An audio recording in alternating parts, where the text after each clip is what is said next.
We are space beings in time machine bodies.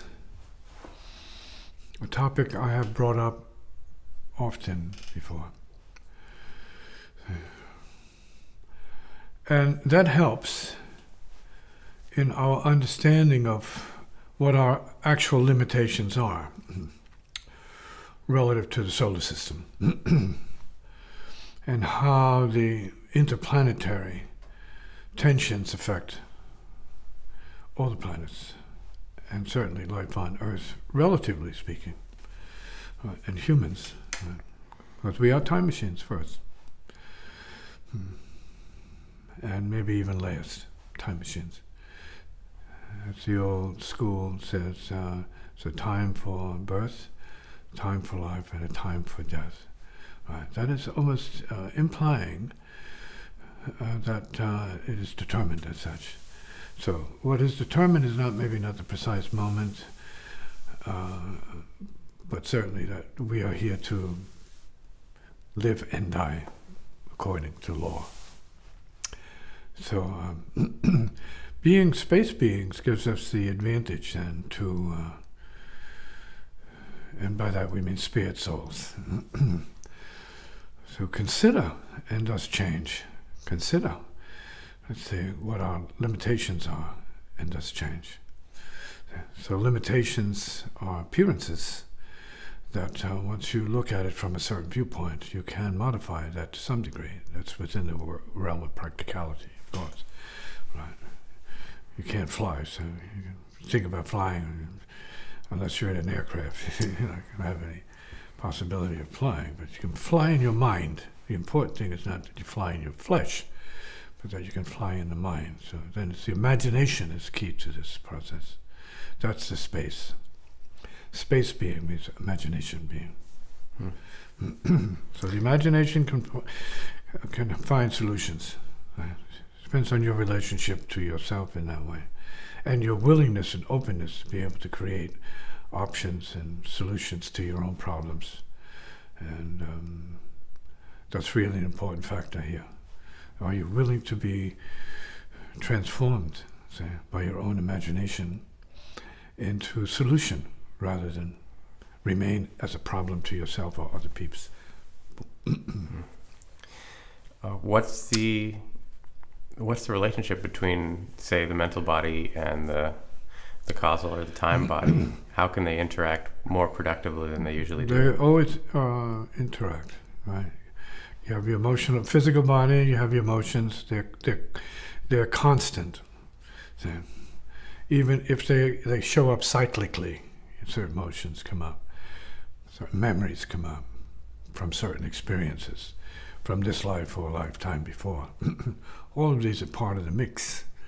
Depends on who you are and what your understanding is of your experience and where you come from. So it's good to know something about family history so you can see what's being recycled into you in this lifetime.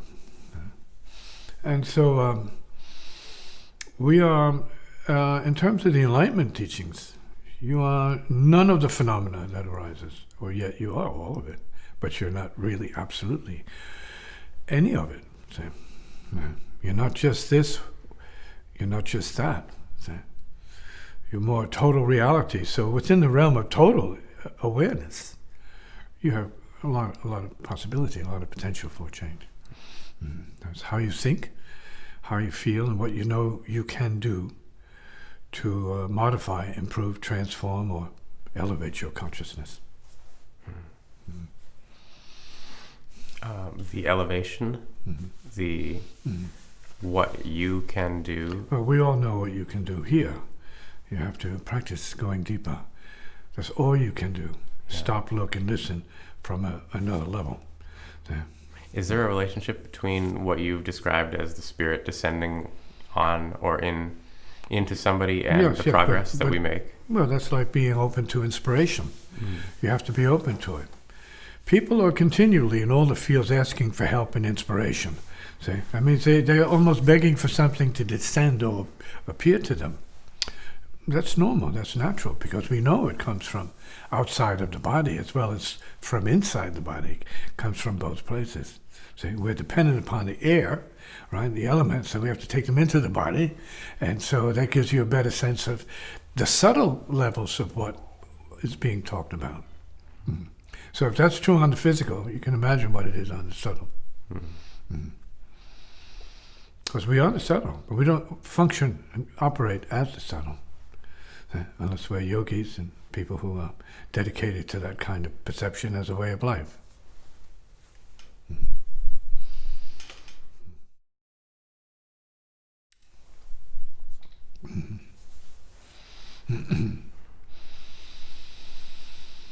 Self-observation. It's not even about the planets. It's about what you're experiencing that you can determine is occurring or arising in a cyclic fashion. As I have stated on many occasions when I had the opportunity, I had the karma of having June as a very dangerous month for me. Why? I didn't know. It's just things were happening coincidentally during that particular time.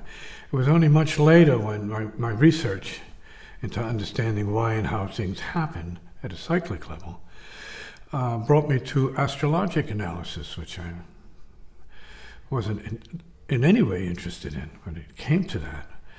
And so then that brought me into planetary configurations and their mathematical or geometric sort of like configurations. And I started to see what they call the square. I was born with a square, almost exact square of Mars and Uranus, action and accident. So, 9th house, traveling. 12th house, fatal or dangerous, right? Confinement or hospital. So, or let's say removed from the scene, so to speak. So I considered that, and I talked to my mother about that. I said, look at this, I keep having these accidents in June, and then look at what I have here according to astrologic knowledge. I have this really deadly square here, potentially deadly square. So I realized that was the correspondence that I needed to know, and then knowing about it, tuning into this time frame, right? First couple of weeks of June, what happened, and I started to trim that kind of activity that was more inclined towards speed and doing things, jumping out of airplanes or whatever I might have been doing, sports-wise, and that karma seemed to fade. So it was potential karma. It was probable karma if you're asleep, which I think is a very good insight into what it is. And you've mentioned before that you can be above, below, or right on your time based on whether or not you're... Exactly. You can be more, you can be less. A lot of people are beneath their astrologic potential, which is for the most part, I guess you might say, formulated from knowing professional people back in the day.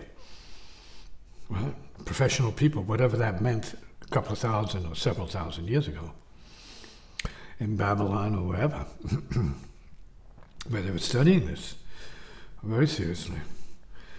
And so for professionals, that would be doctors and lawyers and people who are, up in higher levels of social interaction with other beings. This is formulated based upon their cycles, their knowledge, and so on and so forth. And I'm sure other things too added into the mix for those people who are inclined to study these things, observe this phenomena, and put it to documentation, right? And that would mean the astronomers, and then those who became astrologers when they started to see these patterns had some correlation to behavior. So all of that became obvious. So it's like not hocus pocus. It's really mind, perceiving mind, intelligence, perceiving intelligence, and that's why it has been a science or a certain level of data, knowledge, or awareness befitting kings, queens, emperors, and empresses. Those who are in command positions, superpower, and needed to have a better sense of the destiny of themselves and their nation, their country, or their world, and so on. Mm-hmm.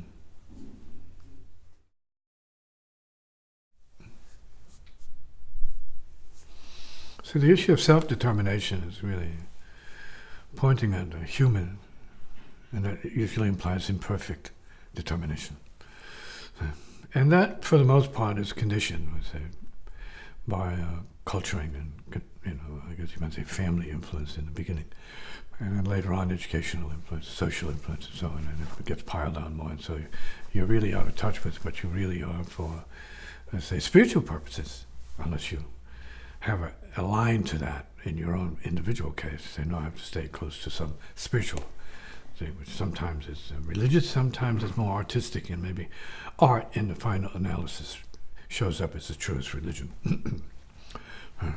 Highest level of samadhi and communion. So, predetermination is often argued philosophically. This is more the case. Predetermination means time-based. Yeah. Actually, it means astrologically, but it's not astrologic as such. It just means solar systemally. That's the native viewpoint. See? It's like the total picture. Right? I mean, our little family of planets here in this little solar system is its own reality. It's its own thing, its own family of influences. And they're continually interacting. The more we look at physics, subtle physics, we're seeing that. Quantum physics, if you want to call it. We are one thing, and we don't exist because of this one thing that exists. Come in. Yeah. Is there what you might call spiritual predetermination? Well, we can say that if you can find that in yourself, in your own case, and it's spiritual determination, no doubt about that. But we have to use something different as an explanation or explanational sort of, let's say, process. And that is that we have spiritual capability, but who uses it? How do you access it? I think that's the issue. How do you get to that? Do you get it from school? Maybe, maybe not. Can you get it from someone else? Possibly. So it takes a certain degree of self-examination and inspection to see where your karmic, your personal, your, let's say, social and cultural, let's say, reality disappears and the spiritual shows up. Or sometimes they balance each other out. Is there something inevitable about spirituality or awakening in that sense? Not necessarily, not for everybody. What is inevitable is that you have to fulfill your karmic debt. That's inevitable.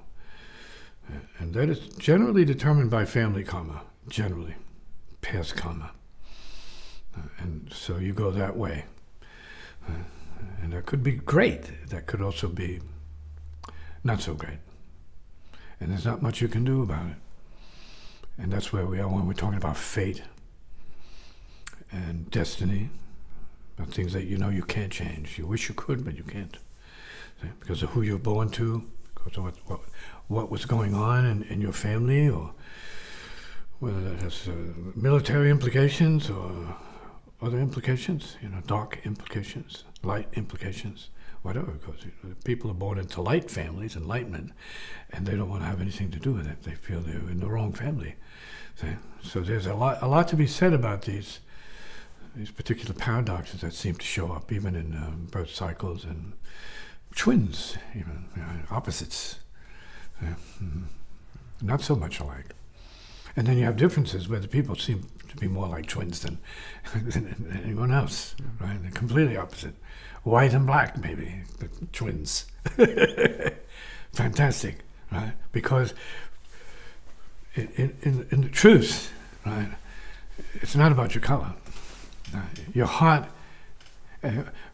is indistinguishable from other people's hearts when you start checking heart matter. Right? So we're talking about what truly matters is your heart condition, not your covering, not your superficiality, not your masking, but your heart condition. And maybe your brain has a little bit to do with it as well. See, what you're manifesting and generating from your so-called level of relative intelligence. All of these things are important. See, so it's never skin. It's never what you look like. That's the veil. That's the illusion. See?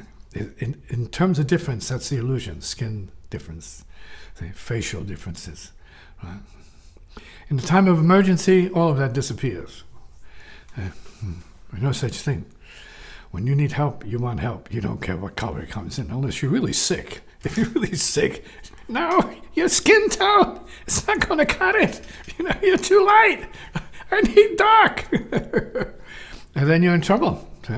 So we have to be realistic. We're talking about a very inferior level of development that is caught up in all of this racism that seems to be prevailing today. It's like cool and hip, but it's not intelligent. It's not intelligent. It's superficial. Just superficial. Yeah. Mm-hmm.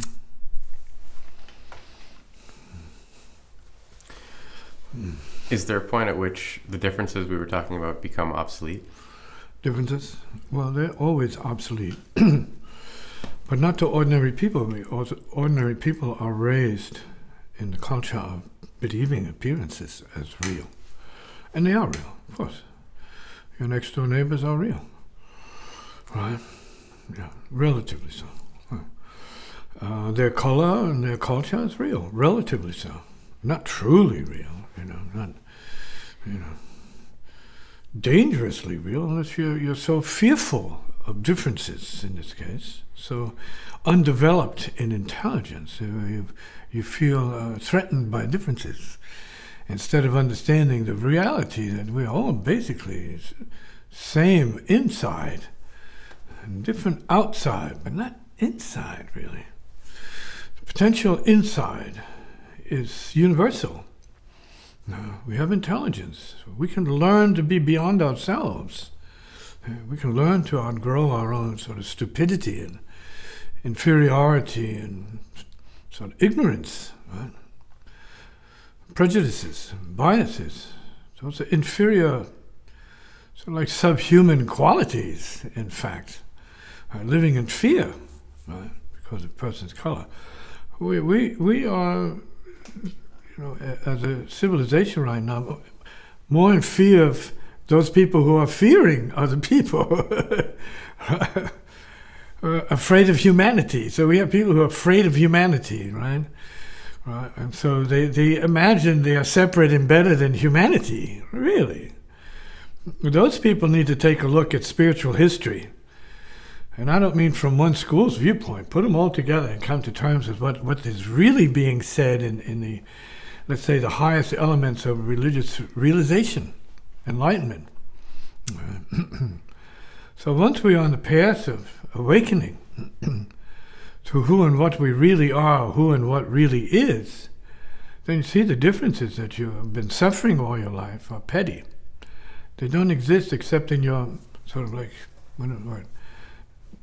psychology, self-reflection, reflection of all your fears and neuroses, which,